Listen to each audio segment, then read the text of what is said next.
अस्सलामुअलैकुम। इस वीडियो में हम देखेंगे कि कीपा को हम FBAPL की प्रोडक्ट रिसर्च के अंदर कैसे यूज़ कर सकते हैं। बेसिकली प्रोडक्ट रिसर्च के अंदर BSR की हिस्ट्री, उसकी प्राइस हिस्ट्री और बाय बॉक्स परसेंटेज, इन चीज़ों को देखना बहुत इम्पॉर्टेंट है। क्योंकि आप जो JS का एक स्क्रीनशॉट देखते हैं या हीलियम 10 का एक स्क्रीनशॉट देखते हैं जो आज बहुत अच्छे स्टैट्स हैं, तो लाजमी नहीं है कि आज जो 20,000 रेवेन्यू जनरेट कर रहा है वो पिछले 2-3 या पिछले 6 महीनों में ऐसा कंसिस्टेंट रहा है। ठीक है, तो उसकी कंसिस्टेंसी और उसकी ऊपर रिलायबिलिटी को देखने के लिए कीपा इज़ वेरी इम्पोर्टेंट। सो कीपा को कैसे यूज़ करते हैं और उसके ग्राफ को कैसे रीड करते हैं, लेट्स सी। कीपा की बेसिकली आपको एक्सटेंशन इंस्टॉल करनी होगी। आप यहाँ पे मेरे स्क्रीन में टॉप राइट में देख सकते हैं, ये कीपा मैंने ऑलरेडी इंस्टॉल किया हुआ है। तो जैसे कि मैंने पहले एक JS की वीडियो में भी बताया था कि आप JS की एक्सटेंशन कैसे इंस्टॉल कर सकते हैं, तो बिल्कुल इसी तरह आप अगर लेट्स सपोज कीपा की जो है वो एक्सटेंशन करना चाहते हैं तो आप लिखें कीपा क्रोम एक्सटेंशन। सो आप इस पर क्लिक करें तो यहाँ से आपको इसकी गूगल क्रोम की एक्सटेंशन इजीली अवेलेबल होगी। तो अब चूँकि मैंने ऑलरेडी ऐड किया हुआ है तो यहाँ से मुझे ऑप्शन दे रहा है रिमूव फ्रॉम क्रोम। लेकिन जब आप लोग फ़र्स्ट टाइम कीपा को यूज़ कर रहे होंगे, फ़र्स्ट टाइम कीपा को इंस्टॉल कर रहे होंगे, तो उसके लिए आपने इसको ऐड टू क्रोम कर देना है। लेकिन इसको यूज़ करने के लिए ऑफ कोर्स आपको it's a paid tool. JS, Helium, Keepa, these are all paid tool, तो आपको पे करना होगा। Okay, so once you have installed Keepa extension,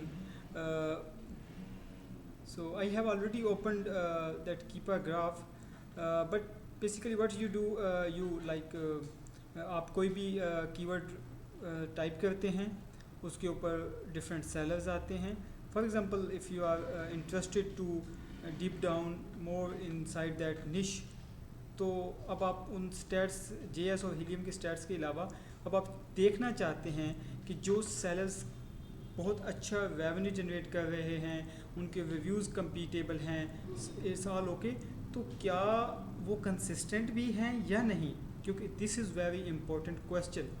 अगर एक शख्स, एक सेलर जो आज 20,000 पाउंड या डॉलर जनरेट कर रहा है, लेकिन वो पिछले अगर उसके लास्ट 6 मंथ देखें तो उसकी वो कंसिस्टेंट सेल्स नहीं थी, तो अब लेट्स सपोज अगर अभी उसका इंस्टेंट BSR जो है वो ड्रॉप हुआ है, तो यू कांट डिसाइड दैट कि we should go for it और नॉट। तो उसके लिए कीपा का जो है ग्राफ को देखना बहुत इम्पोर्टेंट है। तो बेसिकली जब भी आप किसी लिस्टिंग के अंदर आते हैं तो उसका कीपा ग्राफ जो है वो आपको ऐसा शो हो रहा होता है। तो इसमें आप जो मेन फैक्टर्स हैं वो चूँकि BSR प्राइस वगैरह हैं, तो आप अगर लेट्स सपोज इट्स वेरी आप कह सकते हैं कि बहुत मैसी हुआ है यहाँ पे डिफरेंट ग्राफ, तो आप अननेसेसरी चीज़ों को चेक कर सकते हैं, अनचेक कर सकते हैं। लेट्स सपोज लिस्ट प्राइस को आप अनचेक कर दें, और बाकी अमेज़ॉन कितना शेयर लेके बैठे हैं आप, लेट्स सपोज उसको भी वो अनचेक कर दें। तो अब ये जो पिंक कलर का है ये बेसिकली आपको बाय बॉक्स बताता है, ठीक है। और इसके अलावा जो सबसे इम्पोर्टेंट है वो सेल्स रैंक है, ठीक है। This is BSR, best seller rank. ये बहुत से पैरामीटर्स पे डिपेंड कर रहा होता है, लेकिन इसका एक जो मेन पैरामीटर है जिस पे ये मैक्सिमम डिपेंड करता है वो इसका सेल वेलोसिटी है। तो हमें बेसिकली उन सेलर्स के अगेंस्ट जाना होता है जिनका BSR लो हो और कंसिस्टेंट हो।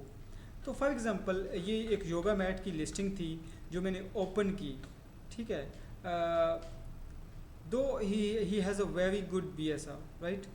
लाइक अगर आप अक्टूबर में देखें, अक्टूबर से दिसंबर तक, तो उसका 1500 से ऊपर BSR नहीं गया, because he is the top player in this निश।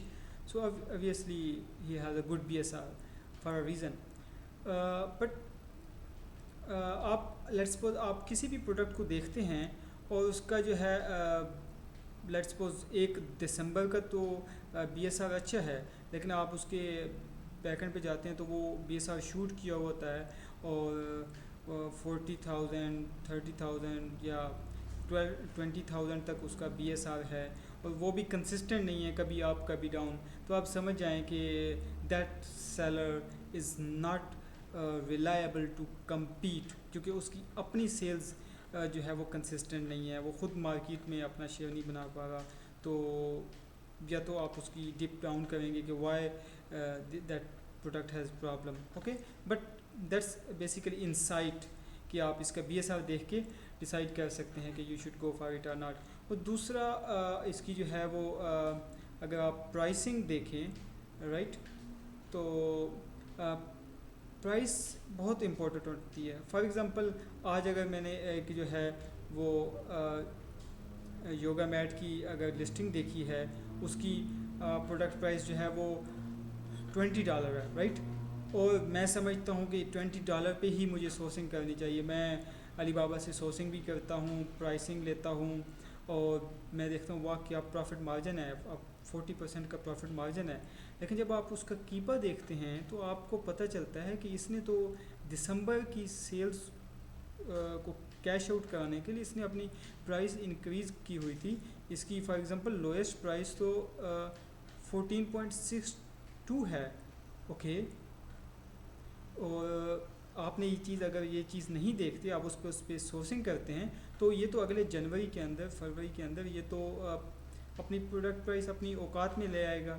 और आप तो कहाँ 40%, आप तो लॉस में हो सकता है, लॉस में चले जाएं।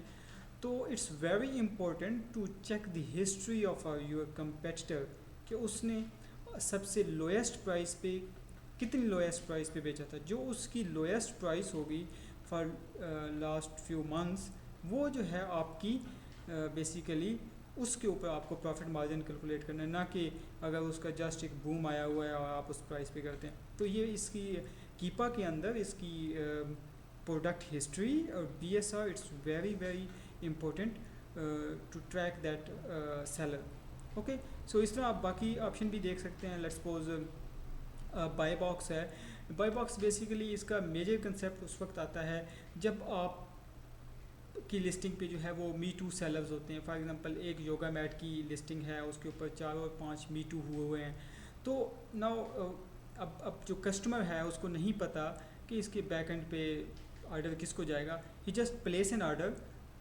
अब 5 सेलर्स एक प्रोडक्ट को बेच रहे थे, एक लिस्टिंग के ऊपर अटैच थे, तो उसने ऑर्डर प्लेस कर दिया, राइट।